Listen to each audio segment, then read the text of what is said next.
Film अमर प्रेम ये 1972 में बनी एक बेहद रोमांटिक ड्रामा फिल्म थी। फिल्म अमर प्रेम का निर्देशन शक्ति सामंत ने किया।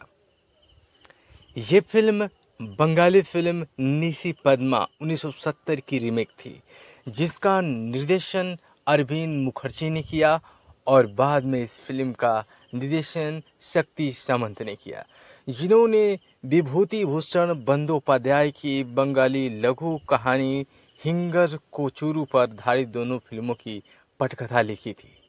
फिल्म मानवीय मूल्यों और रिश्तों के पतन को दर्शाती है और एक लड़के के पड़ोस की तवायफ वेश्या के प्रति मासूम प्यार का एक शानदार उदाहरण पेश करके इसकी तुलना करती है।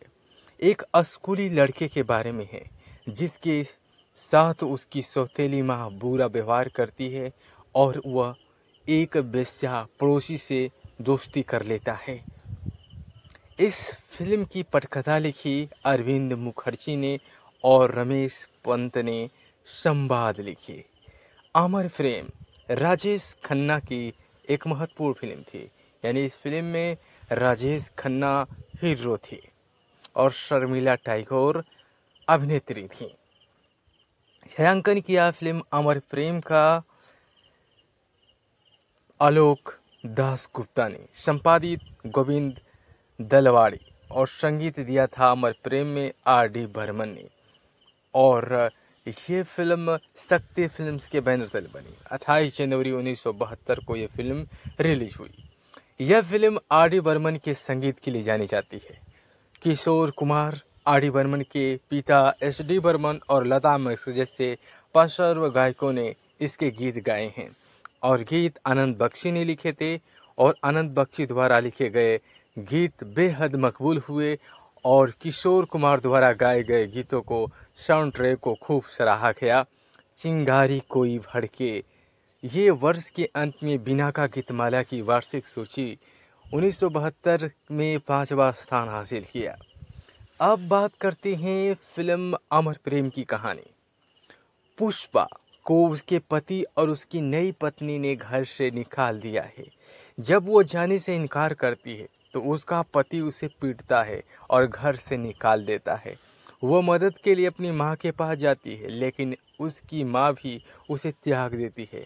जब वो आत्महत्या करने की कोशिश करती है तो उसके गांव के चाचा नेपाल बाबू उसे कलकत्ता के एक कोठे पर बेच देते हैं। कोठे पर उसके ऑडिशन के दौरान प्रेम की तलाश में एक व्यापारी आनंद बाबू उसकी गायकी से आकर्षित होता है। आनंद बाबू दुखी और अकेला है और जैसे जैसे प्रेम पनपता है वह उसके नियमित और अनन्य आगंतुक बन जाते हैं।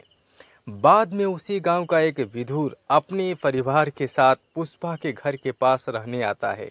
नए पड़ोसी के बेटे नंदू को घर में कोई प्यार नहीं मिलता क्योंकि उसके पिता हर समय काम पर रहते हैं और उसकी सौतेली माँ उसकी परवाह नहीं करती।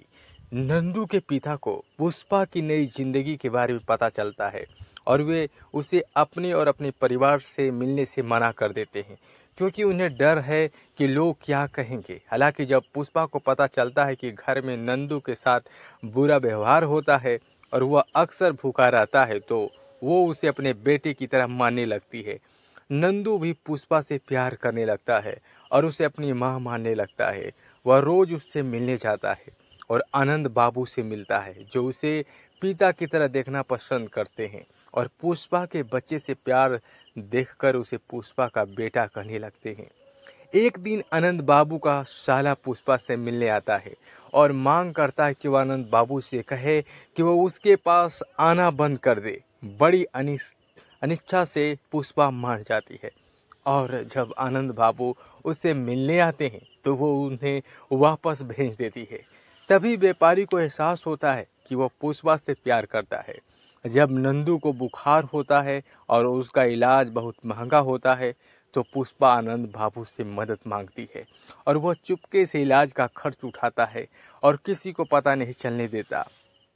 जब डॉक्टर उससे पूछता है कि वह नंदू की मदद के लिए इतना उत्सुक क्यों है तो वो जवाब देता है कि कुछ रिश्ते के नाम नहीं होते। हालांकि जब नंदू के पिता डॉक्टर से पूछते हैं कि इलाज का खर्च किसने उठाया, तो डॉक्टर कहते हैं कि उसकी माँ ने उठाया था। तब नंदू के पिता को पता चलता है कि पुष्पा ने ही उसके बेटे की जान बचाई थी और उसे धन्यवाद देते हैं और अपनी पत्नी के लिए खरीदी गई साड़ी उसे देते हैं, यह कहते हुए कि एक भाई की ओर से बहन के लिए एक उपहार है। भावुक पुष्पा स्वीकार कर लेती है।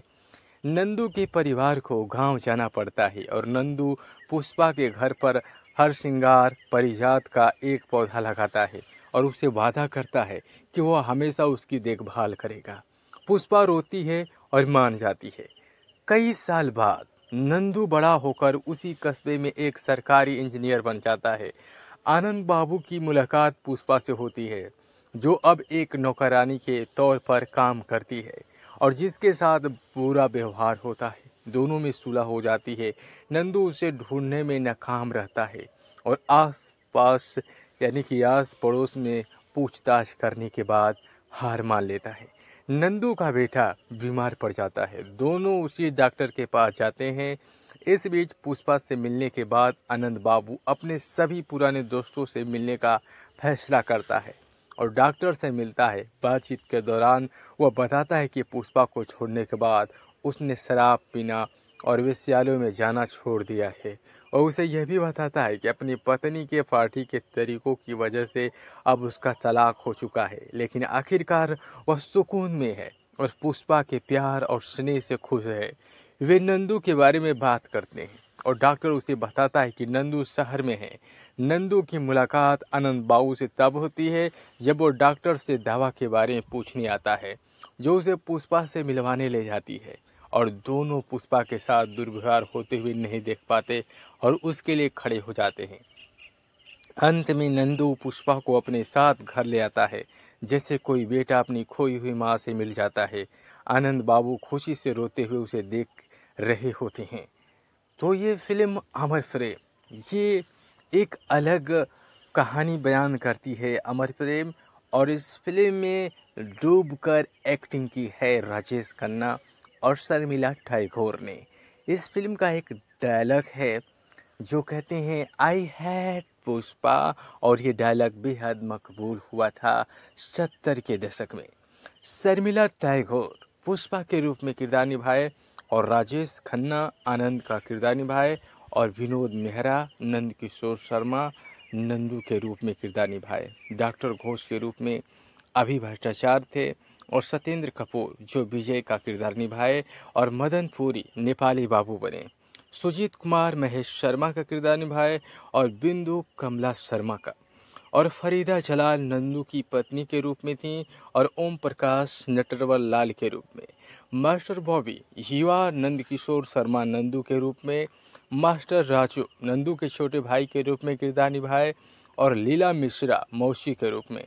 असित सेन चंदर बने और मनमोहन राम रतन, राकेश पांडे आनंद के बहनोई बने और हीरा लाल छात्रावास पर्यवेक्षक के रूप में। मूलचंद पान की दुकान के मालिक के रूप में किरदार निभाए, जबकि जानकी दास पुजारी के रूप में। इस फिल्म की हम बात करें तो फिल्म लिखी हुई कहानी यानी कि अपने आप में खास थी, और हम बात करें तो 1960 के दशक में आराधना 1969, और हम बात करें 1969 में कटी पतंग, 1971 के साथ चाइना टाउन, और 1962 एक राज, 1963 कश्मीर की कली, 1964 सावन की घटा, 1966 इन इवनिंग इन पेरिस, 1967 जैसे मनोरंजक फिल्में बनाने के बाद शक्ति सामंत ने अपने करियर में भावनात्मक नाटकों के चरण में प्रवेश किया और निसी पद्मा नाइट फ्लावर जो 1970 में ये फिल्म बनी, और रात फूल चमेली के लिए अरविंद मुखर्जी द्वारा उत्तम कुमार और सावित्री चटर्जी को लीड रोल में बनाया था। जब सामंत ने फिल्म देखी तो उत्तम कुमार के प्रदर्शन से इतने प्रभावित हुए कि उन्होंने इसे रीमेक करने का फैसला किया और उन्होंने स्क्रिप्ट में कुछ बदलाव करने का फैसला किया। स्क्रिप्ट तैयार होने के बाद सामंत ने शर्मिला टैगोर से संपर्क किया और जिसके साथ उन्होंने कई फिल्में की थी, जैसे कश्मीर की कली, एन इवनिंग इन पेरिस और हाल में ही राजेश खन्ना के साथ आराधना, जो 1969 टैगोर को उनका किरदार पुष्पा मदर इंडिया के प्रतिष्ठित ढांचे में एक बहुत ही मजबूत भूमिका लगा और उन्होंने तुरंत सहमति दे दी। और इस प्रकार यह उनके बेटे सैफ अली खान के जन्म के बाद उनकी पहली फिल्मों में से एक थी। आनंद की भूमिका के लिए अभिनेता राजकुमार समंत की पहली पसंद थे, क्योंकि उनका मानना था कि राजेश खन्ना जो आराधना के हिट के बाद सुपरस्टार बन गए थे, महिला प्रधान फिल्म करने में रुचि नहीं लेंगे। लेकिन हालांकि राजेश खन्ना ने सामंत को आश्वस्त किया, इससे भूमिका के साथ न्याय होगा। और राजेश खन्ना ने ऋषिकेश मुखर्जी की समीक्षकों द्वारा प्रशंसित फिल्म आनंद 1971 में जो आई थी, उसमें भी काम किया। फिल्म अमर प्रेम की शूटिंग ईस्टमैन कलर में हुई और उसी तरह मुंबई के नटराज स्टूडियो में की गई, जिसमें प्रसिद्ध गीत चिंगारी कोई भड़के भी शामिल है, जिसे हुगली नदी पर एक नाव पर सेट किया गया था, जिसकी पृष्ठभूमि में कोलकाता का हावड़ा ब्रिज था।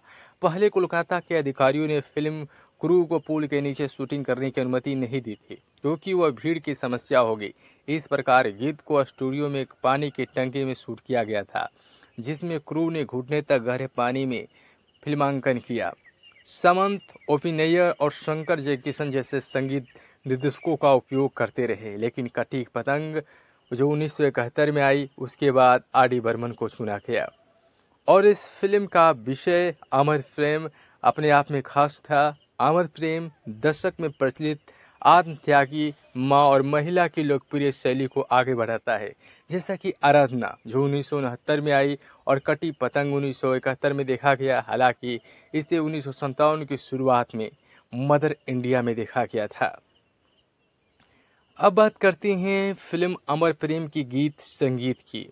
तो इस फिल्म में साउंड ट्रैक पर धुन आधारित था, जिसने लता मंगेशकर को दशक का सर्वश्रेष्ठ शास्त्रीय एकल गायिका बनाया।